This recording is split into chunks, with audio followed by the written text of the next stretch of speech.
미국과 나토가 북한군의 러시아 파병을 처음으로 공식 확인, 인정을 했습니다. 중요한데요. 북한의 김정은이 파병 사실을 숨기기 위해서 파병 군인의 가족들을 격리해서 관리하고 있다는 보도도 나왔습니다. 김정은은 또 좁은 숲길을 따라서 숨겨져 있는 ICBM 비밀기지도 처음으로 공개했습니다. 속내가 뭔지 짚어볼 텐데요. 먼저 영상으로 보겠습니다.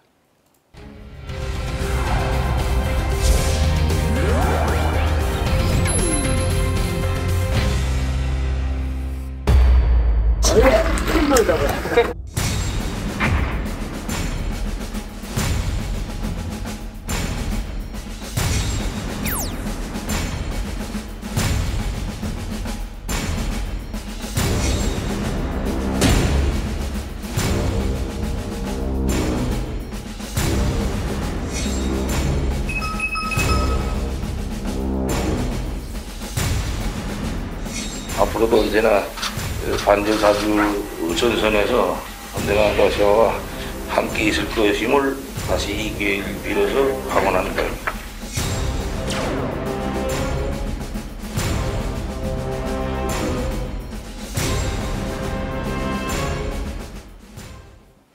네, 북한군의 러시아 파병 시시각각 지금 심각한 상황으로 가고 있습니다. 이번 주제에는 안찬일 세계 북한연구센터 소장님도 함께하겠습니다. 어서 오세요. 안녕하십니까. 북한군의 러시아 파병, 이미 여러 정황, 사진, 동영상 나왔습니다. 또 증거가 나왔습니다. 러시아의 독립 언론기관이, 물론 그렇게 주장하는 기관이 SNS에 해당 동영상을 올렸다고요? 네, 그렇습니다.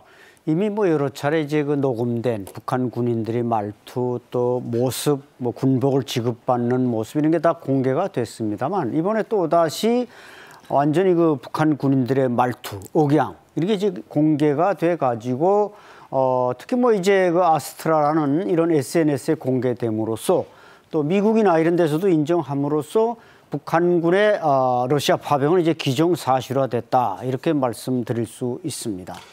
위치가 연해주, 우리가 이제 블라디보스톡이라고 하잖아요. 과거에는 해삼위라고 했는데 네. 거기에 있는 러시아 자동 소총 사단 이런 게 확인이 됐다고요? 네, 지금 번역상 문제가 있는데 자동 소총 사단인지 127사단이라고 하는데 자동차 소총 사단이라고 번역돼 나오는 것도 있는데 이게 자동차 소총 사단이라면 좀 안 맞기도 해요. 예, 안 맞는데 이제 기동 사단이라는 게 자동차를 타고 기동한다 하고 하면 자동차 소총 사단이 맞는데 네. 또 이제 말씀하신 대로 이제 자동 소총을 휴대한 보병 사단이다 이렇게도 볼 수 있지만 어쨌든 블라디보스톡에 지금 도착해서 훈련하고 있는 것만은 명명백백한 사실입니다. 이미 네. 우리 국정원이 라진항이나 흥남항이나 여기서 러시아 수송선을 타고 들어간 것을 사실상 다 확인을 했습니다. 네. 자, 이 동영상 그림으로만 보여드렸는데 북한 말투가 나와요. 힘들다, 늦었다. 북한 말 쓰니까 무슨 야를 뒤에 붙입니다. 한번 들어보겠습니다.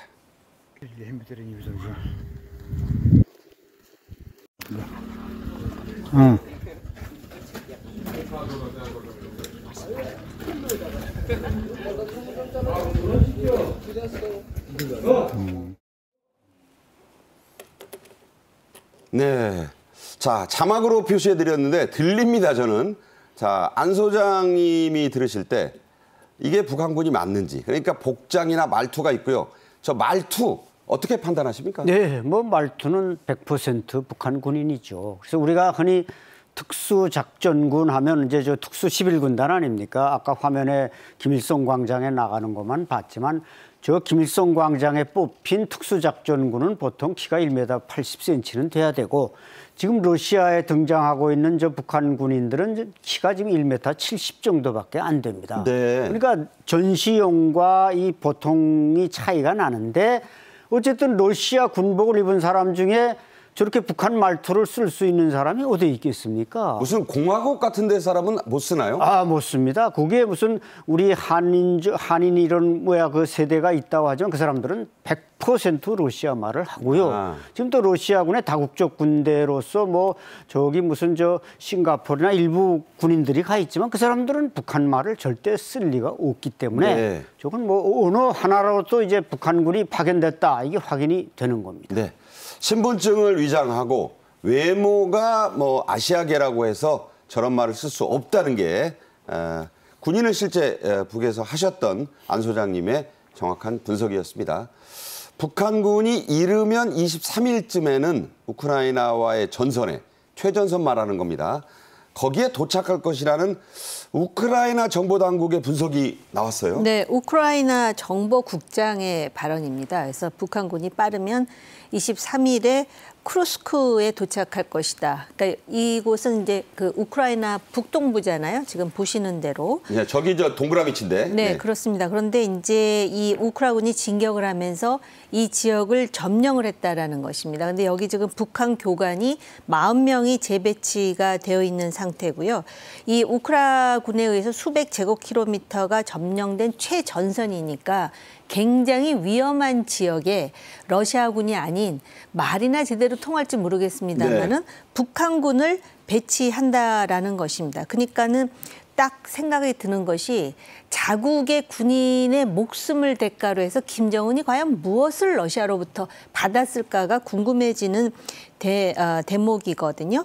그렇게 해가지고선 지금 그 23일이면은 배치가 된다라고 하는데 이것이 또 우리와 러시아와의 관계라든지 남북 관계에 주는 부정적 함의가 있지 않겠습니까? 네. 그래서 참 우리한테도 이걸 어떻게 대응해야 될지가 참 고민인 대목입니다. 네. 안 소장께 한번 여쭤볼게요. 이 쿠르스크 지역에서 수백 킬로미터가 러시아가 우크라이나군에게 내준 땅이거든요. 네. 저기에 그 지형도 잘 모르고 네. 말투, 통신 다 모르는 북한군이 뛰어들었다. 어떻게 될 걸로 보세요? 네, 이제 우리 정 의원님께서도 말씀하셨지만 이게 물론 부대 통역이 따라다니지만 그 한두 사람이 통역이 또 이탈할 수도 있고 이 부대원들이 이번에 이제 18명인가 뭐 탈출했다는데 외딴 지역에 고립이 됐다는 거 아닙니까? 고립이 되니까 통역도 없지 보급이 안 되니까 배고프니까 탈출할 수밖에 없는데 네. 이제 말씀하신 쿠르스크 지역은 그 점령 지역이지만 어떻게 보면 제2전선이기 때문에 그러니까 북한이 특수군을 파견한 이유는 제2전선에 활용하기 위해서 파견을 한 겁니다. 일반 보병은 뭐 가봤자 이건 싸움도 안 되고 그래서 특수군을 파견했는데 과연 이 사람들이 지금 맞닥뜨려 싸워야 할 무슨 유럽 군대나 나토군이나 이런 사람들과 싸울 때 이길 수 있는가 이럴까 볼 때는 저는 대단히 이게 전력면에서 우선 열세하다 이런 걸 인정해야 됩니다. 네. 아, 총알바지가 될 수도 있다는 네, 말씀이군요. 총알바지가 되기에 충분합니다. 네, 그렇군요. 그동안에 신중한 태도를 견지해왔던 미국도 나토가 북한군의 러시아 파병 사실을 처음으로 공식적으로 인정을 했어요. 네, 그게 이제 중요한 대목입니다. 사실 미국은 그 북한군의 이 파견에 대해서 신중론을 펴왔고, 그러나 이번에 이제 여러 가지 과학적인 증거들을 내세워서 뭐 국방장관도 그렇고 모든 이제 그 관료들이나 당국에서 정보 당국에서도 확인을 했기 때문에 미국이나 또 유럽이나 이런 데서 뭐 젤렌스키만의 주장이 아니라 타국, 삼국 이런 국제적인 기구에서 확인이 됨으로써 북한군의 러시아 파병은 이제 기정사실화된 겁니다. 네, 오스틴 장관이 로마에 갔다가 저 이제 기자회견에서 저런 말을 했는데 그 2시간 뒤에 나토도 인정을 했는데 그 내용이 동맹국들이 파병의 증거를 확인했다. 자, 이제 이 미국과의 교감이 있었다는 얘기죠. 그렇죠. 교감과 정보가 다 나눠줬다는 얘기고 또 현장에서 여러 이제 그 촬영 기구들로 북한군의 모습을 촬영했길래 국방장관이 저렇게 자신감을 가지고 발표하지 그런 증거 없이는 절대로 발표할 수가 없습니다. 네. 하지만 미국의 이 국무부, 이제 아까 얘기한 거는 펜타곤의 수장이 그랬고 국무부는 이번에도 가정법을 좀 썼어요. 만약 확인이 된다면. 자, 이런 신중한 입장을 유지를 하고 있습니다. 자, 왜 이러는 거죠? 그러니까 이 미국이라는 나라가 전 세계 최고의 국방 강대국이잖아요. 그런데 국방부하고 국무부가 이렇게 약간 그 뭐라 그럴까 일관되지 않은 입장을 표출한다라는 것이 미국도 상당히 혼란스러워하고 있다라는 방증이고요. 네. 아마 대선 뭐 여러 가지 변수 때문에 아직까지 어떻게 해야 될지에 대한 입장 정리가 안 됐다라는 또 증거이기도 합니다. 그렇군요. 국방부 장관은 이미 확인했다 그러는데 무슨 가정법을 써가면서 만약 그게 사실이라면 하면서 국무부가 얘기했다라는 것이 지금 미국도 지금 그 이스라엘 그 중동 문제도 그렇고 상당히 골치 아픈 상황에서 어쨌든 민주당 정권이 승리는 해야겠는데 네. 지금 보니까 여론조사를 볼 때 그것도 여의치가 못하니까 네. 이러한 그 균형 잡히지 않은 엇박자가 지금 나오는 것이 아닌가 이런 생각이 들고요. 젤렌스키가 계속해서 북한도 지금 파병을 하고 있으니까 나토를 중심으로 해서 도와줘야 된다라는 입장을 계속 주장하고 있는데 미국은 그러면 러시아하고 결국은 직접 대면해야 된다라는 것이 정치적으로 군사적으로 굉장히 부담스러운 일입니다. 네. 그런 상황이기 때문에 마냐 운운하면서 지금 국무부의 대변인이 이렇게 얘기를 하고 있지만 미국이 모를 리가 없고요. 그러다 보니까 궁색하게 뭐 다른 나라의 정보에 근거하지 않고 우리가 확실한 입장이 섰을 때 얘기한다 그러는데 이미 국방부 장관이 얘기했잖아요. 북한군 파병 증거를 확보했다고. 자, 그런 해석이 저도 가능하다는 생각이 듭니다. 하지만 우크라이나 전장에 인접해 있는 나토 안에서는 지상군을 보내야 되는 게 아니냐는 논의가 고개를 들고 있습니다. 특히 최근 나토에 가입한 리투아니아, 발트 3국 중에 하나죠. 여기서 목소리를 높이고 있다고요? 왜냐하면은요, 이 나라들은 약소국이거든요. 여기서 파병을 해서 우크라이나를 지키지 않으면 그 다음은 자기 차례라는 걸 모르겠습니까? 그러니까 파병해야 된다라고 주장을 하고 있는 것이고. 내일처럼 생각한다는 거죠? 강대국 중에는 이제 프랑스 마크롱이 파병론을 제기하고 있는데 이 파병론에 대해서 거부감을 보여주는 나라가 바로 독일과 미국입니다. 네. 그러니까 러시아와의 관계를 생각하는 것이겠죠. 그러나 러시아와 여전히 인접해 있는 폴란드 같은 나라는 역시 프랑스와 같은 스탠스를 취하고 있거든요. 그 젤렌스키가 굉장히 절박하게 요구하고 있고 지금 러시아가 아무튼 간에 이 장기 소모전에서 굉장히 그 어려움을 겪고 있기 때문에 북한까지 파병시키는 거 아니겠습니까? 그렇죠. 그래서 지금 나토가 어떤 입장으로 정리가 될지를 우리가 지켜봐야 되는데 지금 미국의 대선 정국이라는 게 아마 미국으로서는 굉장히 곤혹스러운 그 상황이 아닐까 이렇게 생각합니다. 네. 여러 가지 정치적 상황, 국가 간 이해관계가 지금 얽혀 돌아가고 있기 때문에 이게 실타래 같은 그런 형국이라는 그런 얘기가 됩니다. 러시아나 또 북한의 입장에서도 나토의 지상군 파병이 만약에 이루어진다면 이건 이 상황을 바꿀 어떤 변수 또 큰 부담이 되겠죠? 맞습니다. 지금 뭐 북한에서 파견된 특수군은 최소한 군복을 입은 지 한 5년 이상 된 군인들만 뽑은 걸로 알고 있습니다. 새내기라고 봐야겠죠? 네, 비교적 북한군에서는 새내기지만 러시아군이나 다른 뭐 이제 나토군인 뭐 독일이나 뭐 프랑스군보다는 군복무 기간이 그래도 한 2, 3년 앞서는 높은 사람들이란 말이죠. 네.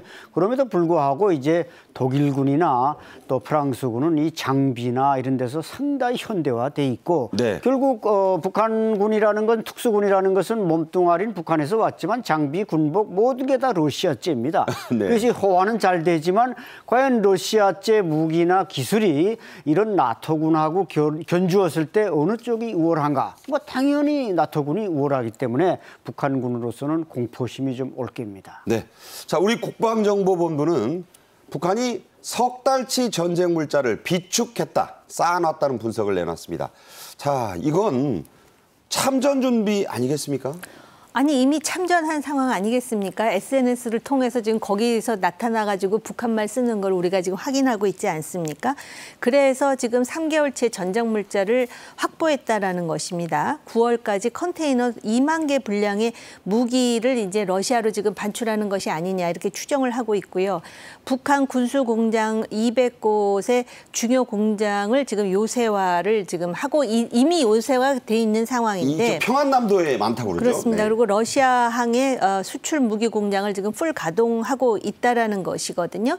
이게 사실은 북한으로서도 딜레마입니다. 그러니까 역발상으로 생각하자면은 지금 대한민국하고 대치하고 있는 상황에서 어쨌든 참전 준비하느라고 이렇게 돌리고 있다라는 거 아닙니까? 그러다 보니까는 그러면은 만약에 우리 대한민국이 뭔가 결의를 다져갖고 뭔가를 했을 때 과연 두 개의 전장에서 네. 대응할 수 있는 북한의 실질적인 능력이 있느냐, 이런 문제에 대해서 북한의 김정은을 포함해서 통수권자들은 고민하고 있지 않겠습니까? 네. 그러다 보니까는 ICBM도 슬쩍 보여주고 오물 쓰레기를 대통령실 위에다 갖다가 이제 투사하고 지금 그러는 거 아닌가. 그러니까 이런 심리적인 그리고 실질적인 북한의 한계를 우리가 어떻게 활용해야 네. 되는지에 대해서 좀 전략이 필요할 시점입니다. 그렇군요. 자, 이런 가운데 국정원이 23일 북한군 3천여 명이 러시아로 이미 이동했다고 국회에서 보고했네요. 네, 국정원이 뭐 지금 북한군의 러시아 파병에 대해서는 최대 정보를 다 가지고 있는 것 같습니다. 3,000명이면 이게 북한 특수군 한 개 여단입니다. 원래 보병은 3,500명이 한 개 연대인데 특수군은 좀 병력 숫자가 적어서 한 개 여단인데 이게 이제 이동했다는 건 이제 선발대 1,500명이 갔고 이제 3,000명씩 가는 건 결국 4개 여단 중에 첫 번째 여단이 러시아로 출발했다. 이런 정보를 획득한 것 같은데 문제는 이제 김정식 북한 군수공업부 제1부부장 이 사람은 차관이죠. 예, 그러니까 차관급이죠. 차관급. 근데 원래 이 사람은 테크노크래터로서 이제 핵무기 개발, ICBM 개발의 전문가인데 군복을 입고 상장까지 올라가더니 지금 대장을 달고 있습니다. 오. 근데 문제는 이 사람이 러시아 전선에 가서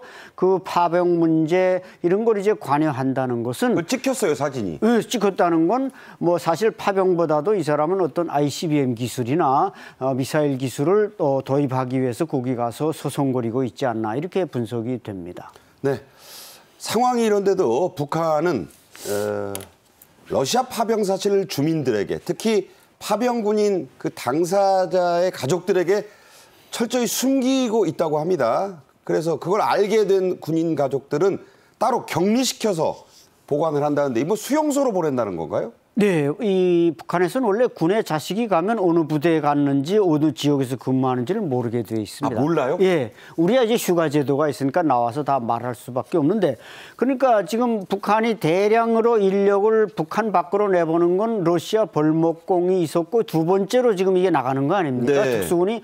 그런데 그 가족들이 뭐 어떻게 알았는지 요즘 북한군에도 이제 핸드폰이 있으니까. 아, 스마트폰 있겠죠. 예, 스마트폰이 있으니까 이걸로 이제 암암리에 알게 됐는데 이게 이제 러시아에 가서 살아 돌아온다면 좋지만 이게 분명히 죽을 가능성이 높으니까 가족들이 아마 아우성 칠 수밖에 없습니다. 네, 말씀드린 대로 자막에 파병 북한군 가족들이 너무 울어서 오열해서 얼굴이 상할 정도다라는 그런 그 휴민트의 보고 첩보가 있었다고 합니다. 자, 우크라이나 당국이 파병된 북한 군인들의 투항을 권유하는 한 라인을 개설했다고 하는데, 자, 이게 효과가 있을까요? 효과가 클 수밖에 없습니다. 왜냐하면 이 사람들은 나갈 때 어떤 사상 교육을 받고 뭐 용감하게 싸우면 훈장도 준다, 뭐 노동당에 입당도 시켜준다, 여러 가지 인센티브를 받고 나갔겠습니다만은 현장에 나가보면 전쟁터라는 건 살벌할 수밖에 없고 밥을 제대로 주지 않아 도망을 치는 상황 아니겠습니까? 그런데 여기다가 이제 한국말로 우크라이나 국군이 이제 군이 한국말로 투항 작전을 권유하면 쉽게 유혹받을 수밖에 없습니다. 또 이 사람들은 북한 밖을 벗어나서 세상을 봤는데 이게 북한이 지상낙원이 아니구나 이렇게 판단했을 때는 죽눈이 차라리 투항해서 목숨이라도 건지자 이런 생각이 들어가기 때문에 저런 심리전은 아주 효과 있다고 생각합니다. 저 문구 하루 3끼 식사 드리고 고기에 신선한 야채, 빵을 준다. 네. 저 문장이 굉장히 좀 효과를 발휘할 거라고 하네요. 그렇죠. 물론 이제 러시아군에 배속됐을 때도 북한보다는 낮게 밥도 많이 주고 뭐 고기도 좀 줬을 수 있습니다. 하지만 그게 지속될 수 없고 전선이 워낙 광활하기 때문에 배고플 수밖에 없는데 그런 아킬레스건을 자극하는 건 아주 잘하는 심리전이라고 봅니다. 네, 우리 정부는 북한이 이렇게 젊은이들을 전쟁터로 내몬 것을 강력히 비판했습니다. 직접 들어보겠습니다. 참석자들은 주민들의 민생과 인권을 철저히 외면하면서 오직 핵과 미사일 개발에 몰두해온 북한 정권이 급기야 북한 청년들을 러시아의 용병으로 명분 없는 전쟁터로 내몰고 있는 것은 스스로 범죄 집단임을 자인하는 행위라고 지적했습니다. 정부는 이럴 때일수록 북한 주민의 자유와 인권을 보장하고 평화롭고 번영하는 한반도를 만들기 위한 8.15 통일 독트린을 흔들림 없이 추진해 나가기로 하였습니다. 네, 한편 김정은이 좁은 숲길을 따라 걸어가서 ICBM의 비밀 기지라는 곳을 공개했습니다. 자, 이 의도 어디 있다고 봅니까? 세 가지 의도가 있다고 보는데요.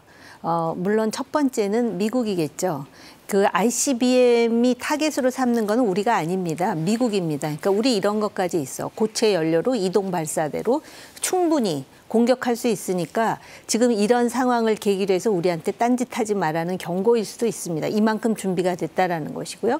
또 우리 대한민국에는 지금 우리가 물론 특수부대를 우크라이나에 지금 파병을 시켰지만 네. 우리 능력은 여전하고 ICBM까지 있어서 미국이 너희들을 그렇게 쉽게 도와주지 못할 거야라는 경고예요. 네. 세 번째로는 북한 인민들이에요. 지금 아마 격리를 시켰어도 소문은 나갈 겁니다. SNS도 있고요. 그렇죠. 이런 상황에서 우리가 러시아와 이렇게 협력해서 파병까지 하는 것은 물론 민족주의적 관점에서 자위적 차원에선 설명이 안 되지만 결국 러시아로부터 ICBM의 중요한 기술을 확보해야 자위가 가능해. 뭐 이런 여러 가지 포석을 가지고 지금 엄폐된 저 지역을 굳이 보여주면서 ICBM이 있다라는 걸 자랑하는 것이라고 봅니다.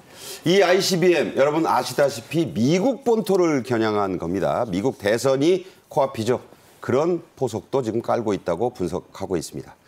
김정은은 선제 공격을 당하더라도 미국으로부터나 뭐 이렇게 반격 능력을 갖춰야 한다. 또 갖추고 있다고 했습니다. 북한에서는 이것을 반타격이라고 한다죠? 네, 그렇습니다. 반타격, 반공격 이런 말들을 주로 쓰는데 뭐 6.25 때도 북한은 자기네가 남침하고 한국이 먼저 뭐 공격해서 반공격했다 이런 말을 쓰기 때문에 어쨌든 선제 공격이라는 말을 함부로 꺼내지 않고 조심스럽게 하지만 북한은 위태로운 어떤 급변 사태나 이런 것이 올 때는 선제 공격도 할 수 있기 때문에 그러면 오히려 그때 우리 킬체인이나 이런 반타격이 이제 작동을 하겠죠. 네. 반타격 기지를 복수로 언급한 목적은 뭘까요? 이런 게 한둘이 아니다. 네, 그렇죠. 우리의 어떤 킬체이나 이런 데서 이제 여러 개 타격해도 또 숨겨놓은 게 또 있다. 뭐 무슨 막 호수에서도 쏘아 올리고 무슨 갱도 속에서 열차를 끌어내서 막 발사하고 그러지 않습니까? 우린 다양한 능력이 있으니까 우리를 좀 너무 무시하지 말아달라. 그런 메시지로 읽힙니다. 네. 미국 대선을 앞둔 과시용의 발언이기도 하다. 이런 얘기가 되겠습니다.